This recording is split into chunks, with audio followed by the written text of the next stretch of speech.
Good evening. Tonight, China is determined, despite tariffs, to win the energy race with the US. Seoul, Korea, wants to create its own version of SpaceX. We'll look into that. Firefly seeks a $5.5 billion valuation in IPO. Senegal is the 56th country to sign the Artemis Accords. I have a comment. NASA says, unfortunately, is losing 20% of its workforce. Space Perspective has been bought up by a Spanish company. And Elon, of all people, wants to get into the space-based manufacturing game. All this with our guest, Kamil Muzyka, right here. From the news desk at Center for Space Commerce and Finance, my name is Thomas Andrew Olson, and this is The Unknown Quantity.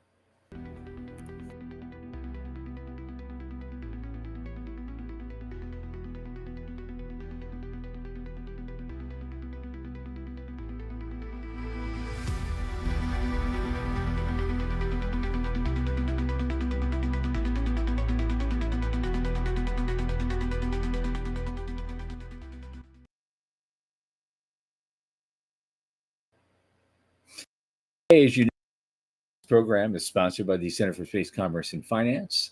We champion and strengthen emerging space startups, space scalable businesses, and space adjacent enterprises worldwide through advisory, access, and advocacy across the funding spectrum. Our programs fortify business plans and investor readiness for founding teams at varying levels of development. Now, a lot of our work, especially this podcast, is supported by our listeners and fans like you. So if you go to the QR code at the upper left of the screen, it'll take you right to our donation portal. Keep helping us out. A little in the tip jar each month makes a big difference. Thanks in advance. And now, finally back from his travails, my dear friend for many, many years in the space community, Michael Lane from Liftport.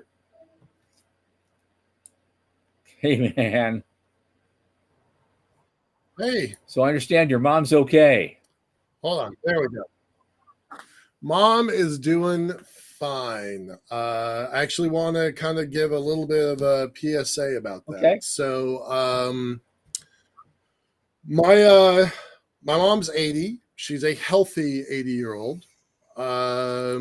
We go walking 2 or 3 miles just about every week.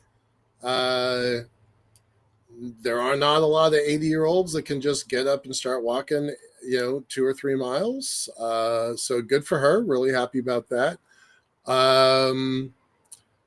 And Saturday, she texted me early in the morning and said she didn't sleep well. She had her shoulders hurt. She thought it was her pillow. She thought it was just not sleeping well. And thanks, Morty. Appreciate it. And later that, like 10 o'clock, I'm like, hey, I'm going to go see Superman. You want to go see it? And no response, which is kind of unusual. About 12:30, she says, I got the ER. I'm in the ER. I got an ambulance to take me to the ER. And I'm like, okay, tell me more when you have a minute. Or I'm like, are you okay? She's like, yeah. And that's the thing. She said, yeah. Over the weekend, my mom coded twice, had a rapid response team in. She was in 5 hospital rooms in 2 different hospitals, and she wound up getting a pacemaker installed. But for the first 36 hours, they thought she had maybe pneumonia. She had a high white blood cell. She couldn't breathe. And so they were thinking she had pneumonia for the first X number of hours. And then when they transferred her to a cardiac unit, they transferred her to a heart failure unit. That's what the big placard on the wall says, heart failure unit. And I called friends and family. I thought my mom was going to die over the weekend. And kind of amazing, kind of miraculous. They put in a pacemaker and immediately reacted better. Her pulse got down to the 40s, right into the 40s or lower sometimes. When she was awake and alert and her pulse was up into the 60s and 80s, she was fine. She was chatty. She was completely normal. When she went to sleep, it would plummet into the 40s or lower. Alarms would start going off. And as soon as they installed that little magic, she calls it her new best friend because it's like sitting right here over her chest. And I've never seen a faster recovery ever in my life. Yeah. No, it doesn't talk to her yet, but it will. We're going to get that. Say hello to my little friend, yeah. But yeah. Doctor called it her new best friend, so she started calling it her new best friend.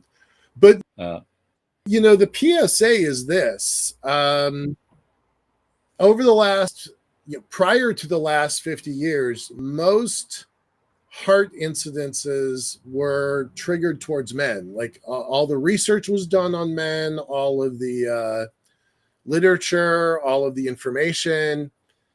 And so here's this woman who did not know what the symptoms of a heart attack look like. Mm-hmm. But here's what she did. She's 80. She has an Android phone. She knows how to use a smartphone. Okay. My dad flies helicopters. My dad flies helicopters. He does not own a smartphone. He does not want to understand. He can fly a helicopter, but he thinks that the new tech is too hard. So here's my mom on her phone Googling symptoms of a female heart attack. She's Googling that because she knows she can get the answers that she needs. But if she didn't have the phone, if she didn't know what to Google, if she didn't know how to Google, she called the nurse first because she's got a nurse on speed dial. The nurse told her to call 911. 911, the paramedics came by. They gave her the choice to get in the aid car. My mom walked out to it. She was fine. She just didn't feel good, right? And had any of those things happened differently, she would have died. I'm 100% sure of that. So, knowing what those symptoms are, having her know how to use the tools that were available to her. That's good. People in that and generation, now she's got all the apps. Yeah. She's got people in that generation always right. They don't. If you're like a late silent generation, or actually an early stage boomer before the middle of the hump, you're less likely to be tech savvy than, say, boomers who were born after 1955. None of her friends, and on. They're far more tech savvy. Half of them invented the damn internet. Yeah. But before that, the early ones born after World War II, they don't care. She was born January 45, so it wasn't quite over, but it was close. Jason, you're absolutely right, man. Morty, appreciate the good thoughts. So I appreciate everybody commenting last week when she was listening, because she's like, "What show are you doing? What are you missing?" She's great. She's doing fine. I just came back from the doctors from her. They're running blood tests. But my mom is up and wandering around, and she's got 24-hour care this week and probably into next week. But after that, her biggest thing was they you see that? We're doomed. Other people can't listen to the show.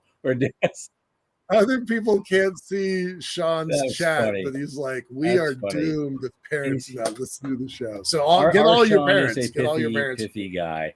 Should we get to some news? All right, that's it. Let's get some news. Mom's doing great. Appreciate all the good wishes. Let's get to it. The first one is something. Of course, this is the Hill, so it's going to be, you're going to throw some politics into it no matter what. And the way they do. Wait. Jason, she's now a cyborg. I literally called him a cyborg about an hour and a half ago. Exactly what I said. I said you're bionic now. You're bionic. Yeah. Right. Okay. Right. Well, we have this thing. So, all right, sorry. Which one do you you want? Which one do you want? I don't know which one. Yeah. Okay. So Oh, the yeah. first Right. one, yeah, Yeah. tariffs won't stop if China if it wins the energy race. The issue there is, of course, uh, China in terms of tariffs and trade. China is the biggest player that Trump's dealing with, and so they had to throw a lot of that in there. But the real issue that they're bringing up, they don't get to the meat of it until almost the middle of the article, which is sad. But they basically said they've discovered so much thorium in their home country that something's golf ball size would provide a person enough energy to last the rest of their lives. And so they've got like something like 60,000 years worth of thorium that they can make thorium reactors out of. And so it's like, even if we lose the tariff war, we're going to win the energy war. We're just going to slam everybody, and that's going to create some issues for some people who prefer, Yeah. free trade. Yeah, but so and we should be diving into this, and I have hammered this story, for weeks Yeah. now. It's like, and Yeah. the only reason we don't do thorium reactors is because you can't get nuclear weapons out of them, and that's really the only reason we don't do it. Because the defense people want us to keep making the nukes if they have to. Someday this has got to break. And I don't know which way it's going to break, but it's important because they're coming. They're going to do what they're going to do, and they're coming. Yep. And so we need to move on with this. Well, no, the reason we don't do helium-3 reactors is that we don't. We haven't really built one yet that works really well and is commercial. We're not there yet. That's why we always criticize helium-3 mining on the moon. For what? For reactors that don't exist and don't exist yet.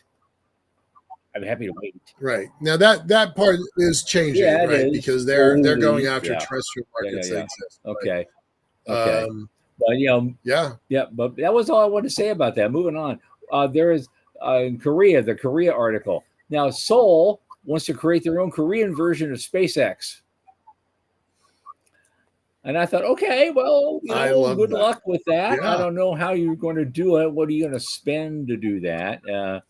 But they have a homegrown space rocket. They're handing it over to the private sector, and they want to join the race. So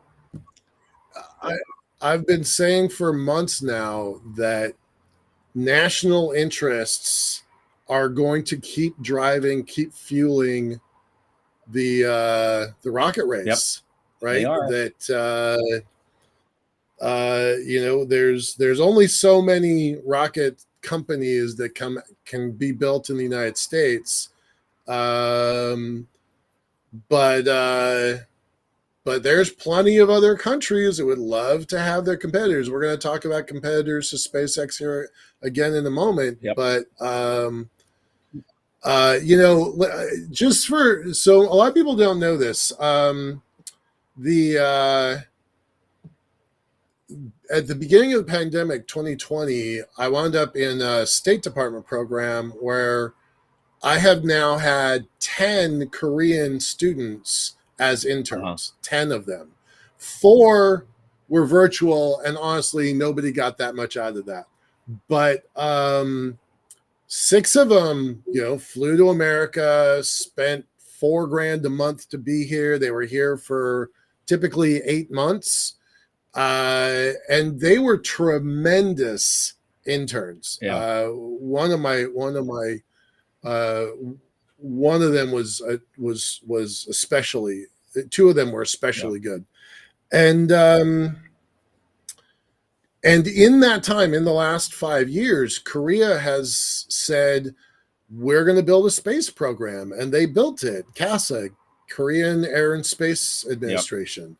Modeling it after NASA, but they've been working with the United Arab Emirates for years, and they've been consulting on the Emiratis' Mars program for at least 10 years. At least 10 years. So they're well positioned to build a rocket system. They're well. Korean academics have been around for a while. 40 years ago, literally, I just thought about this. I was at UW, and I was I took a course in material science, and one of the guys teaching it was a Korean guy that had just come right on. over, Yeah. he was a Yeah. PhD student, and he was teaching this part of a material science course, and he was very, very good. And so, yeah, so this goes way back. So it doesn't surprise me, your experience at all. Right on. At all. Yeah. Yeah. Okay. All Coming right. up. Okay. Are you ready for this? Firefly Aerospace is doing an IPO, and they want to get a valuation of 5.5 billion when it's over. Will they do it? That's a lot. That's ambitious. It is. But here's the thing. We were just talking about Korea. Yep. And they want to build their own competitor. But here's the thing. SpaceX's current valuation is $400 billion. Yep. And Firefly is a legitimate competitor, way smaller, obviously, way smaller, but this is a gigantic opportunity. Well, the real issue for me is that they only had a valuation, of what was it? I think $2 billion in November of last year, right. And they'd raised another 175 million, in other ways, and that was their valuation just 9 months ago. And so now they want to trade the NASDAQ and add a couple of zeros to their valuation, and that's a lot. Now, Blue Moon, whatever it was, it landed. Blue Ghost, or I don't. Yeah, Blue Ghost. It landed. It was very successful. They want to do one of those missions every year now. Yeah, that's part of that deal. I don't know. I don't know if that adds up to a $5.5 billion valuation. I don't know yet. I'm skeptical. I'm gonna give them the benefit of the doubt, only because they're not going the SPAC route. So they're going the Voyager route. So this will be kind of number 2 if you count it that way. The market is really hot right now. Did I see that JP Morgan and Wells Fargo are backing it? Yeah. So that's you need somebody like that in your hip pocket to do that anyway. I mean, it's IPOs are horrible. They're just horrible things to do, and they're very expensive and time consuming, and they're still doing the roadshow, and it's got to be it's a mess. That's why I always try to encourage people not to do this unless you absolutely have to. Yeah, I don't. I don't question. So I think you're right to question: can they jump from 2 to 6 billion? I'm rounding 2 to 6 billion in just 9 months of valuation. I think that's certainly worth questioning. But if you compare it to what they're trying to do, go to grow to SpaceX levels, but they have a specialization of landing on the moon, which is pretty rare. It's like one of 2 commercial companies. China's up there too. I don't know. I think this actually might be potentially undervalued, and I'm going to stand by that. I don't say that often, but I actually wonder. Full disclosure, I'm not buying into this. I'm not going to go and buy it, but I think I have a hunch this may seem like a bargain. Well, in the future. The reason I remain skeptical is also because NVIDIA could achieve something like that, but because they are electrons and digits, not atoms and molecules. And so that's the big difference. It's a lot. It's a lot to work with all that. And I think Joe Luttrell's with us tonight. I loved his comments. His Firefly needs to actually launch and make orbit. Great people, but they are very slow. Right. You can't be very slow when you're doing an IPO, man. You're planning on like moving fast and right. breaking shit. So Yeah. yeah, That's it. That they're definitely right about that. Now, I agree that's a fair criticism. Um, if, but I'm gonna stand okay. by. I'm going to stand by my prediction that 5.5 billion is going to seem low in a few You heard it here years. first, folks. And so Yep, we can that's always my bring this back to haunt him later. right. It's oh yeah. For folks, sorry, I'm going to just break in with a with an update. Our wonderful intern Christina has gone through and built transcripts and summaries of all of our shows, all of them, and Unknown Quantity, and by the way, 3 of our other shows, which is remarkable. We'll be building them into their own pages per episode pretty soon. So, yep, this is going to get recorded right here, but it's also going to be transcribed. It's also going to be summarized, and somebody's going to be able to look it up and what my prediction was. So I'm looking forward to that. Okay. Next up, I've got this. This one is a 15-second one. I saw this thing and it was just reminded me of an old George Carlin joke. Senegal is the 56th country to sign the Artemis Accords. Now, this reminds me of the old Carlin joke. He said that 5 more nations signed the Nuclear Test Ban Treaty. They were Chad, Sierra Leone, Upper Volta, Monaco, and Iceland. Yeah, you get the irony there. I mean, I'm seeing this with Artemis Accords 50 years later. You know, right. It's like, oh, are you kidding me? What's Senegal really going to add to the sum of light and knowledge in doing this? I mean, it's feel good and it's okay, but my biggest thing about all this is basically more like, can we have the Artemis Accords without Artemis? That's more important to me than who signs a piece of paper around the world. Right. I'm kind of with Dr. Hanlon from last week on this, that the more that sign it, the faster it becomes common law. So whether they have a space program or not, they are philosophically aligned. And honestly, with the Cold War environment that we're in right now, the more philosophically aligned we can have, the better off the world's going to be. Right. So whether they have a space program or not, I don't care. Are like doing their own things, and they're not. You don't see China coming up at that table.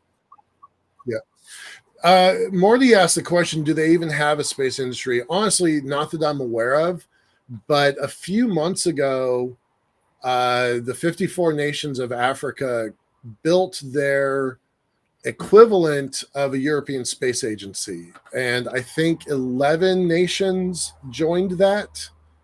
I don't know whether Senegal was or not. Somebody on the internet can find that quickly, I think. But the community of Africa building an ESA-like program is very valuable, and I think that is going to have a lot of success.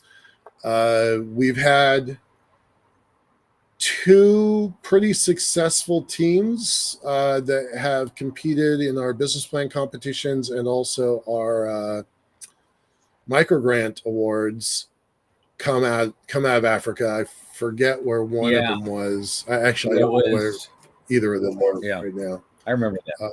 But yeah, it's a developing. It's not, they're not developing nations, but they are developing space programs that I think will really bear fruit. So I would watch that closely. Since time is flying, I'm going to skip a couple of these things because there's a report that NASA says it'll lose 20% of its workforce. That's terrible. And of course, the Space Perspective is now officially gone. It was bought by its stuff was bought out by a Spanish company. And so that was bad. But I did want to go to this last one because that's the one that leads into our guest this evening. Well, hold on that balloon for just a moment. We were in the back. room when somebody mentioned the other balloon company, Worldview, and Rick Tomlinson was sitting right in front of us, groaning because they had lost a bunch of money off of Worldview. And Worldview and Space Perspectives used to be the same people, the same team. They split apart, but they pulled a lot of investors from both of those companies. So there, as far as I know, there are no American high altitude balloon tourism missions anymore. I get it. I get that's it. a change. Sean's yelling at us. I gotta get this last thing in. Yeah, and it's another Hill article, Right. obviously, but it's also. But SpaceX has now decided they're going to get into the space-based manufacturing business, and and by 2030 they want to start doing things, mostly small stuff. They want to take a number of capsules, like miniature labs, and do a bunch of high-value research products out of them, and then return them to Earth independently. And they're already talking with potential customers. They call it Starfall. So, and they hope to envision this new business starting at the end of the current decade, so around 2030. But I wanted to throw in the kind of the state of play in regards to space manufacturing. There obviously are experiments on ISS. We got companies, American Redwire, have shown promise of products. And so the question becomes, when does the promise become reality? 5 years from now or decades? And the Forbes article said that it was decades away, but a lot of other people say something completely different. And they already have several competitors right now, which is Haven from Vast, and then Axiom wants to plant a space station. Orbital Reef, a joint venture between Blue Origin and Sierra Space, and that's supposed to facilitate research and manufacturing and tourism. And they envision operations as early as 2027. And there's Starlab Space, and that's not related to SpaceX at all. And they want to. No, that's Voyager's team. Yeah. And so there's a lot of people in there right now, and so now they want to get into the game. It's kind of interesting to watch. And on that note, be about space manufacturing, I want to bring in our guest tonight. His name is Kamil Muzyka, a space lawyer who specializes in space manufacturing. We're going to talk about right now. He's also been a popular TEDx speaker, an ISRU educator, a futurist, a general space geek. He published a paper on space mining in the European Space Foundation in 2021, and he's published about 20 other papers on a variety of topics to space development and space mining and manufacturing. So, and he also happens to be on the board of the Polish Science Fiction Foundation. Our guest tonight, Kamil Muzyka. Come on in, man. Sorry to make you wait so long. Good evening. Hey, good evening. No problem.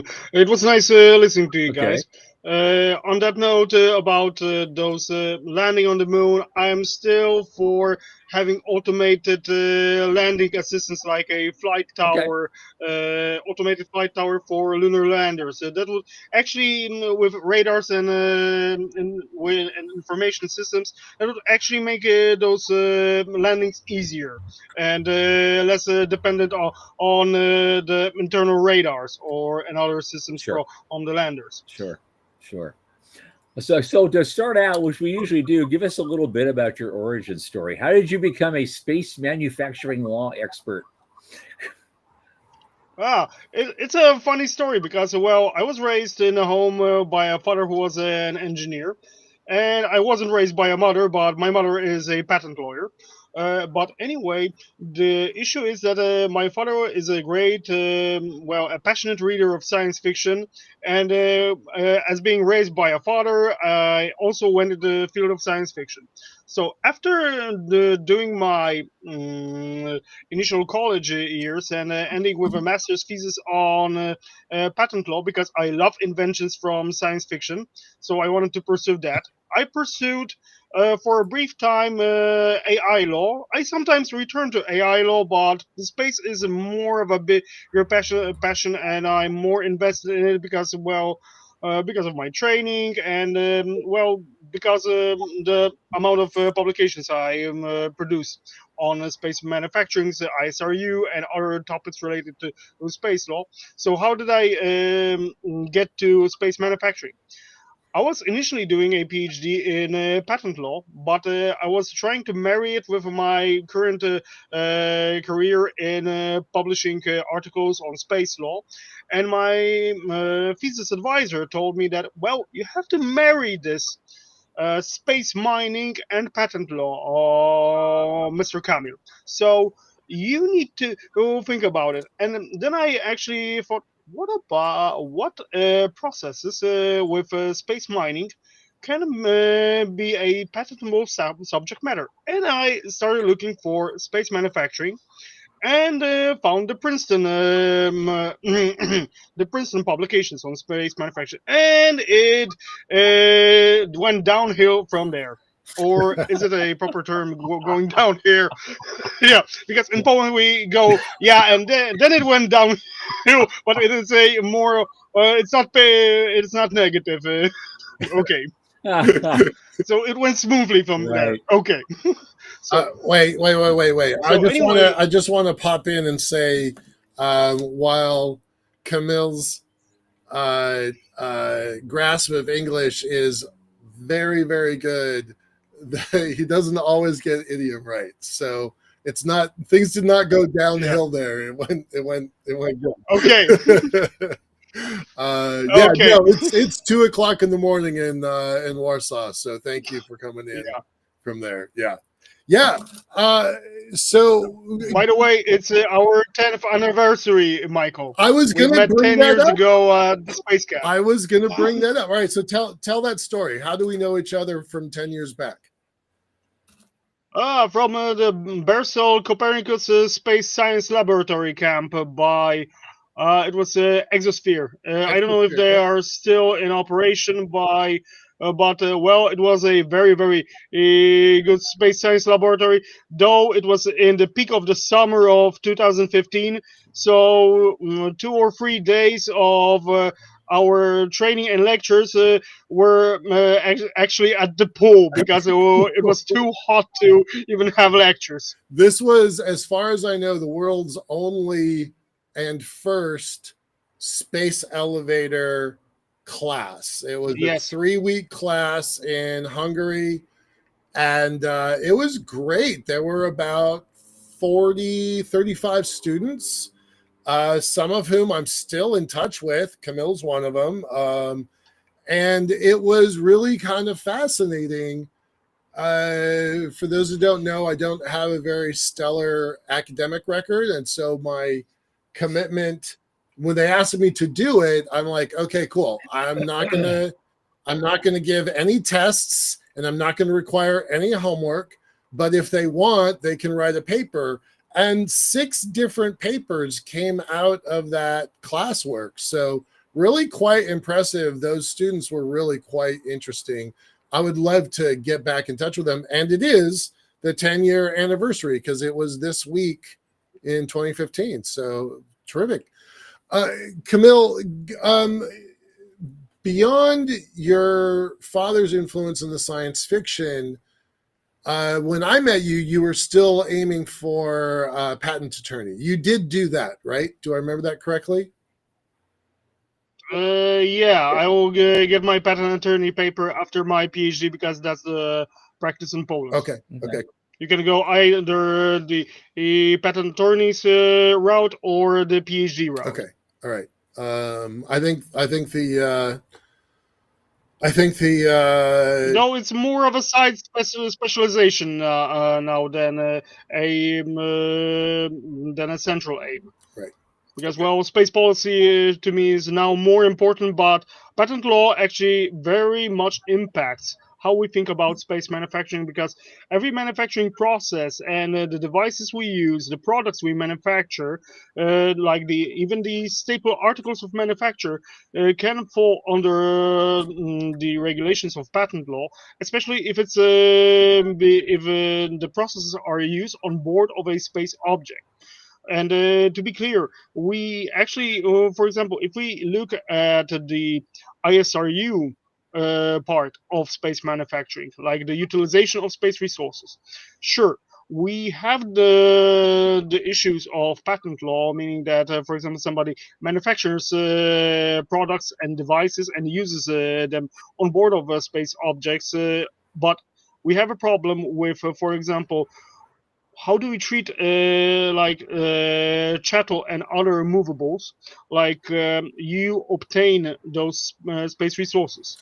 They are your property. You have the right to ownership, use, sell, and so Mhm. on, but they don't have a regulated status in neither the American law, Japanese law, Luxembourg law, or even the United Arab Emirates law. This is a large loophole here.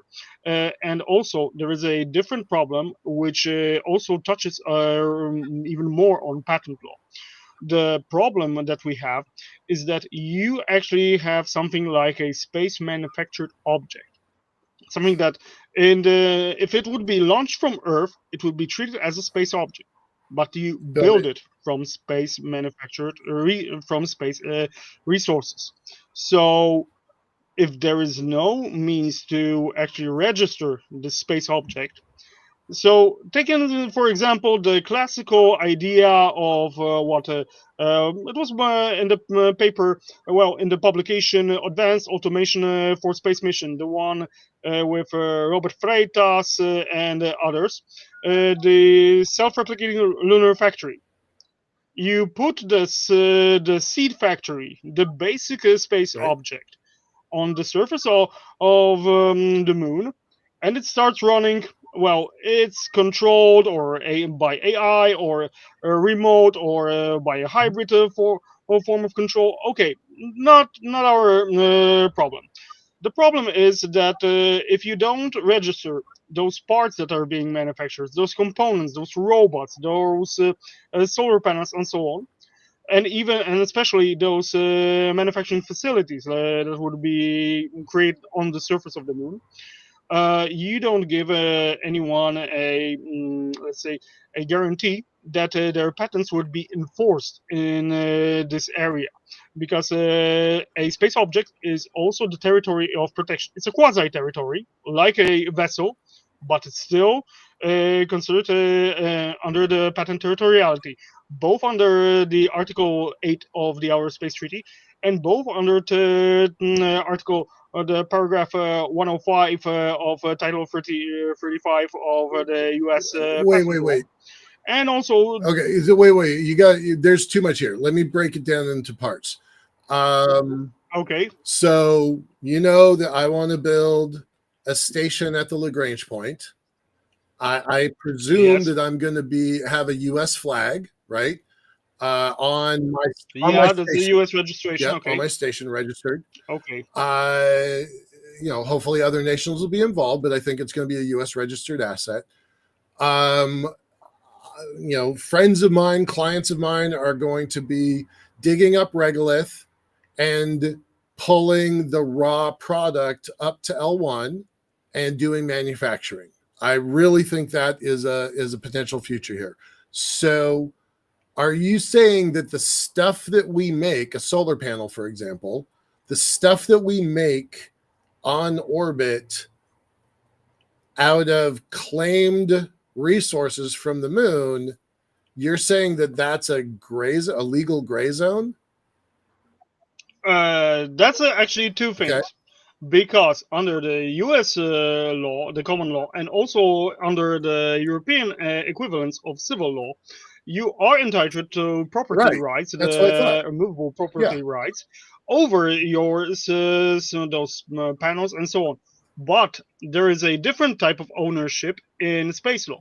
You have two types of ownership that the national ownership, meaning the registration, it's actually heavily covered in space law.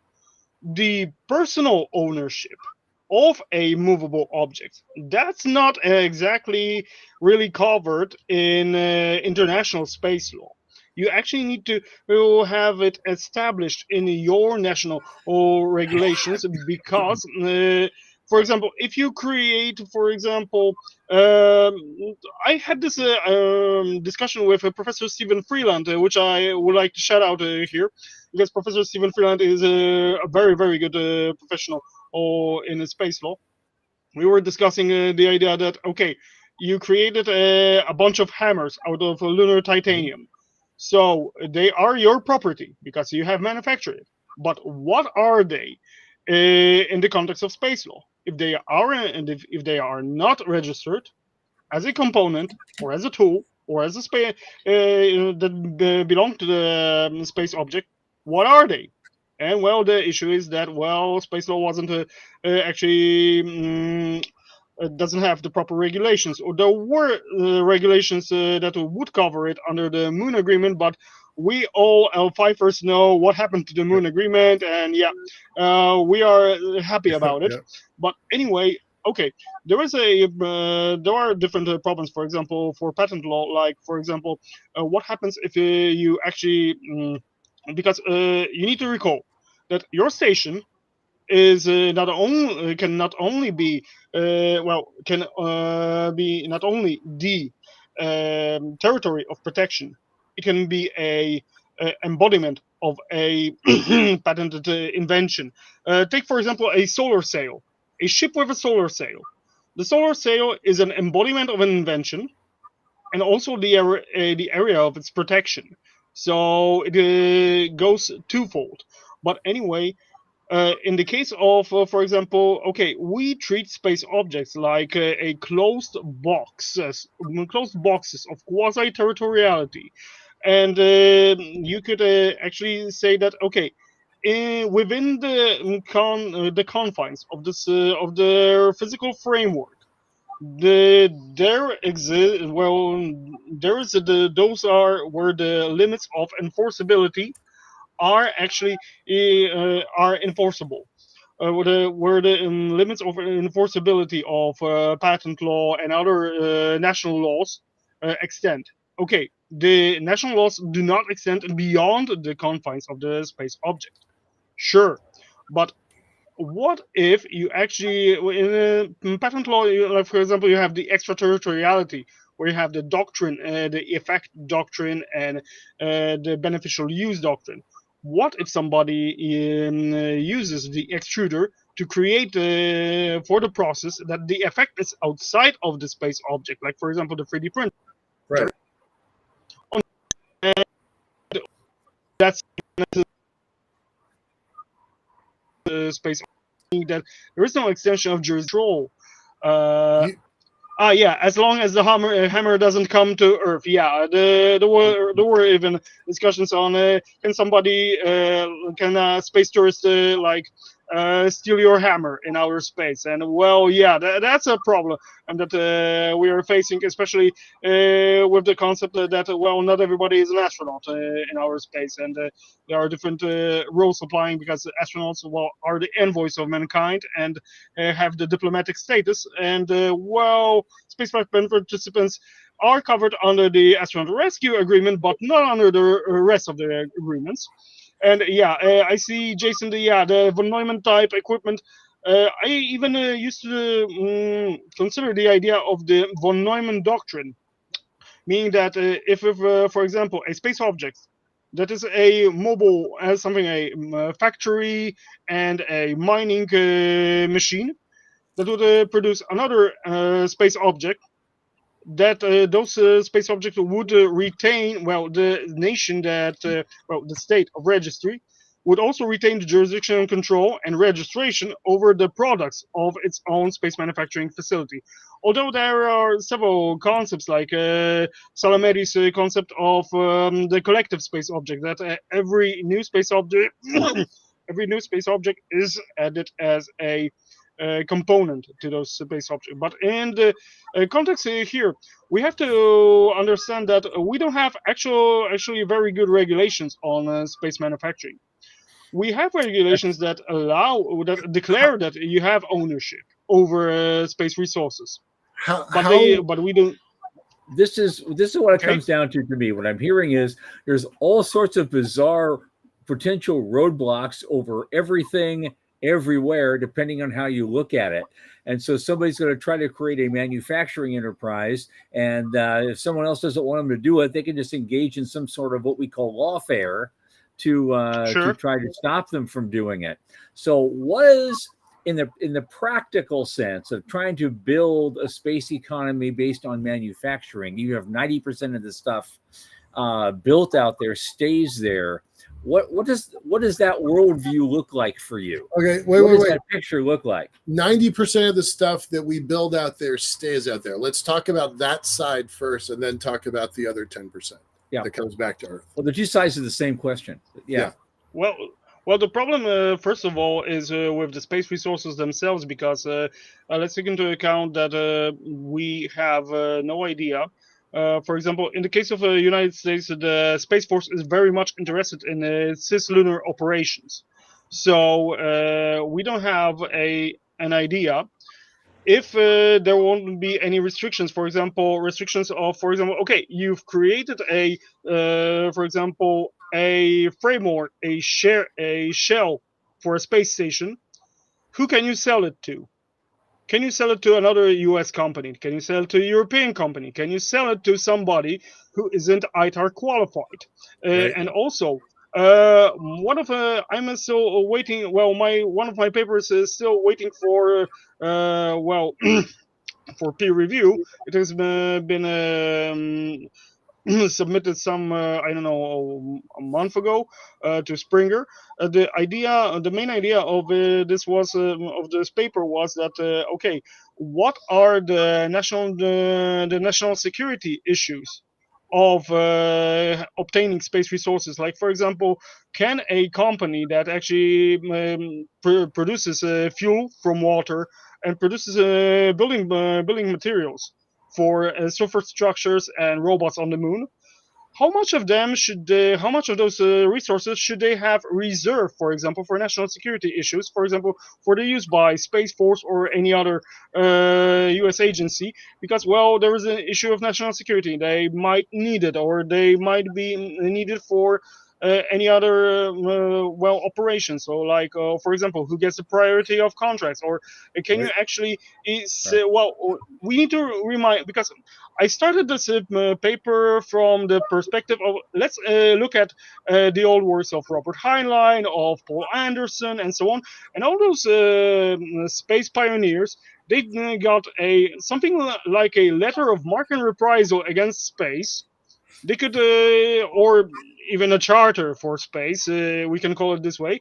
So they had a free hand. Okay, they traded with aliens and so on, but they could actually obtain resources they wanted. They didn't have to ask any Earth and terrestrial administration for any anything.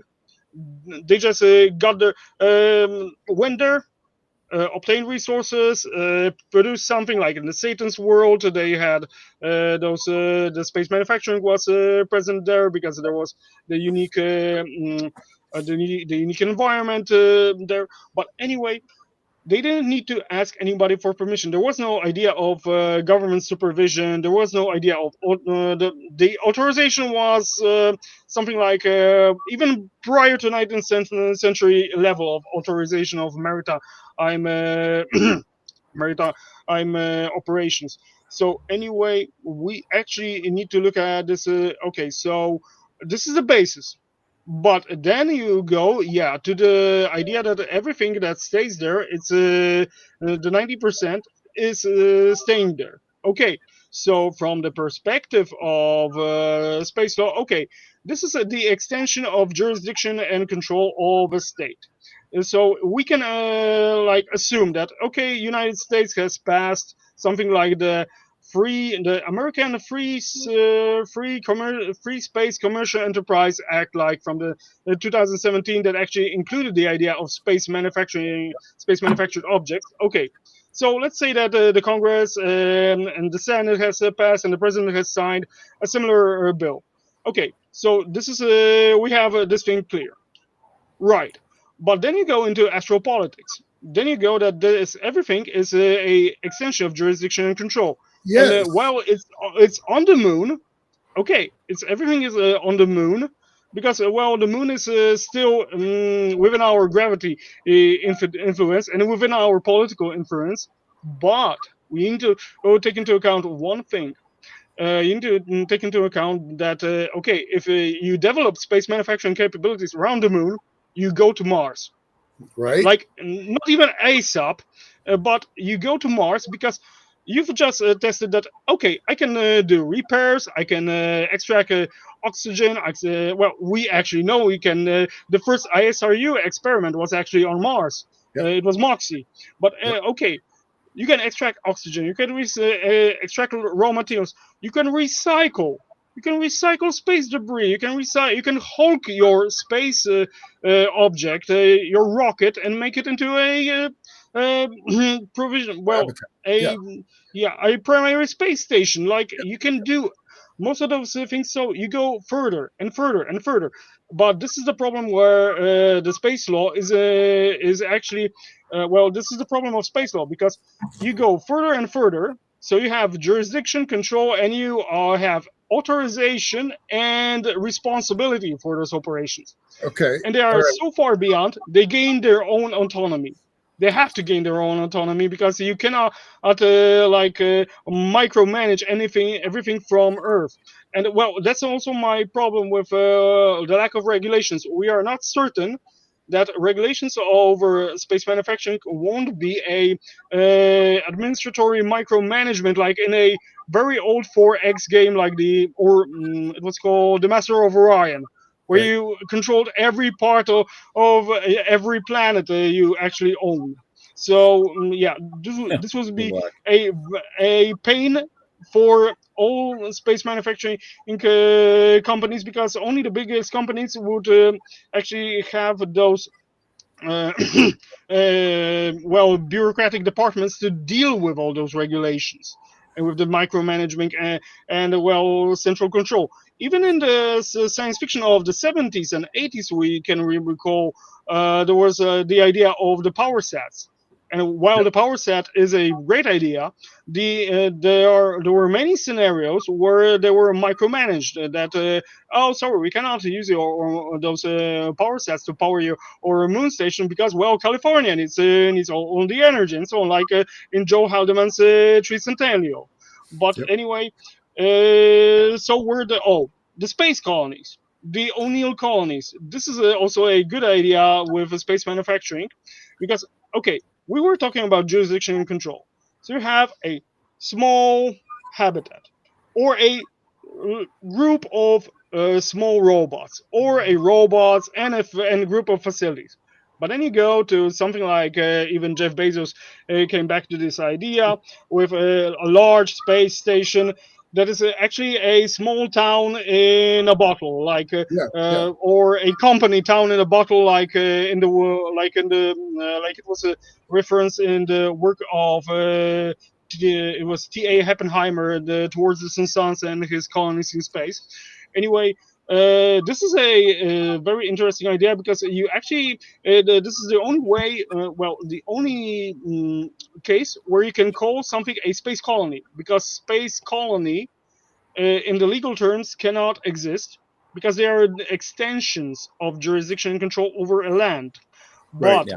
in this enclosed space, that is a small town, that actually can be called a colony because well, it falls under the jurisdiction and control. But in the case of well, space manufacturing, we also need to take into account that well, there is going to be a political tension and probably some shifts in international law made by the Artemis blocks. the Artemis blocks and the ILRS blog, the International Lunar Research Station Research blog, because Station. we are because that was how Well, international space law was shaped initially. wait a second. First of all, there's a question I want to get to from our producer, but um, talk for a second about, we kind of threw Senegal under a bus a moment ago. They're number 56 in the Artemis Accords. I think the International Lunar Research Station from China has, I think, 11 or 12 signatories there. Does that matter? Are these treaties useful in the development of these regulations that you're describing? Are First of the all, they are treaties not. useful? First of all, they are not treaties in the sense of international space law. They are not even very close to how well the European partners or Japan treats the International Space Station agreement. Because, well, for the United States, it's an executive agreement. It's not even an international agreement.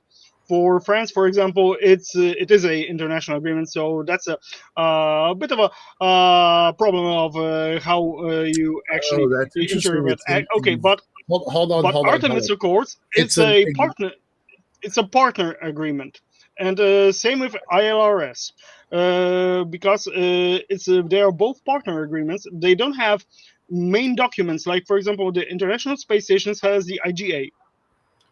yeah, but The the Artemis doesn't still have a IGA, but they can be a basis for new space laws.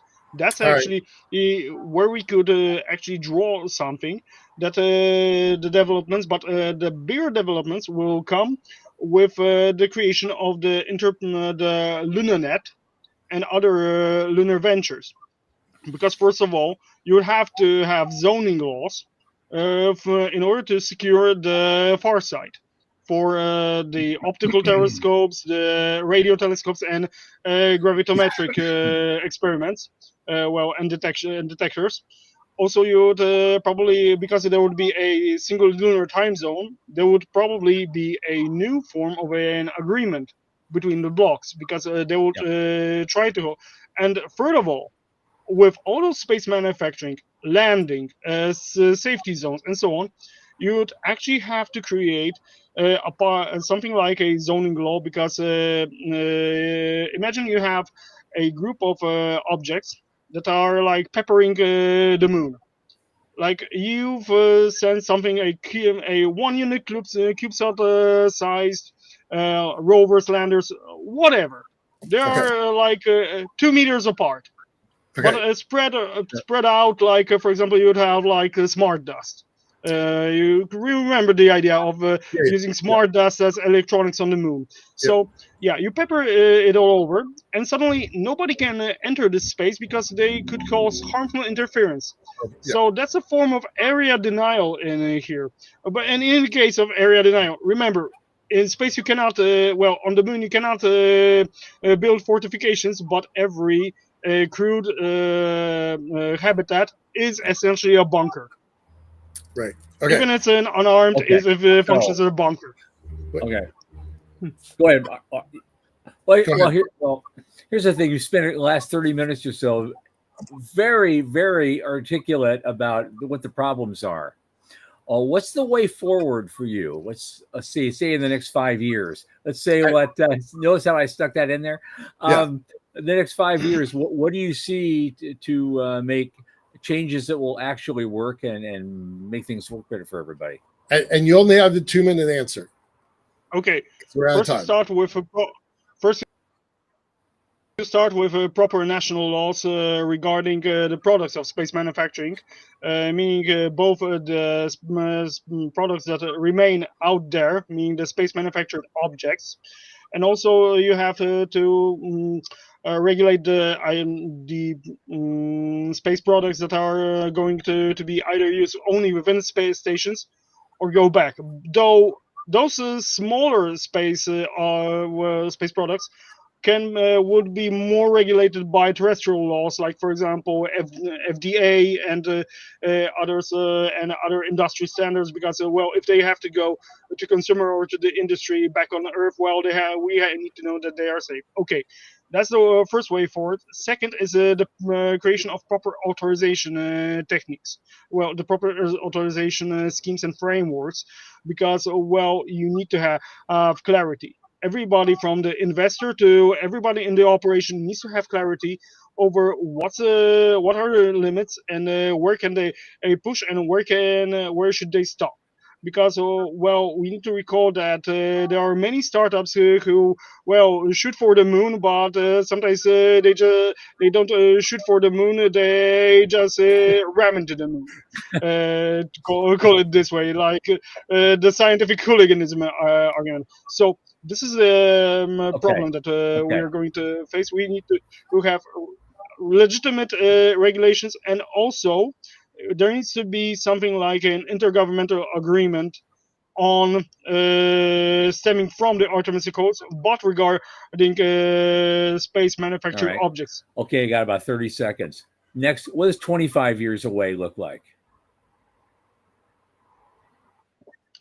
Well, we have different scenarios coming in, because well, we have you have political shifts, you have problems with like wars, conflicts, terrorism. But in the case of space, you would have to invest very, very much in anti home built ASAT technologies, because at some point terrorists will use it. And Michael is laughing at No, it, I but agree.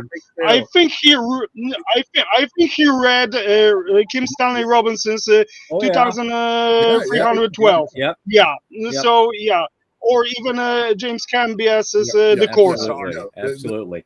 And on that, we So yeah, we have to go. I'm sorry. But Kamil, it's amazing being able to talk to you. I hope we get to do this again another time Yeah. in the coming months. We'd love Hey, to no have you. You have a very interesting perspective that I haven't heard from any of the other space lawyers that have been in our program. So thank you so much for coming. And we'll see you again. Thank you. Hey. Okay, guys. Well, there's no guest on Thursday, but anything can happen in the next 72 hours. So hang in there, and we'll always have scurrilous commentary about the latest news and controversies, as always, 8 p.m. Eastern this coming Thursday. And on that, from the news desk at the Center for Space Commerce and Finance, this is Thomas Andrew Olson. Keep watching the skies.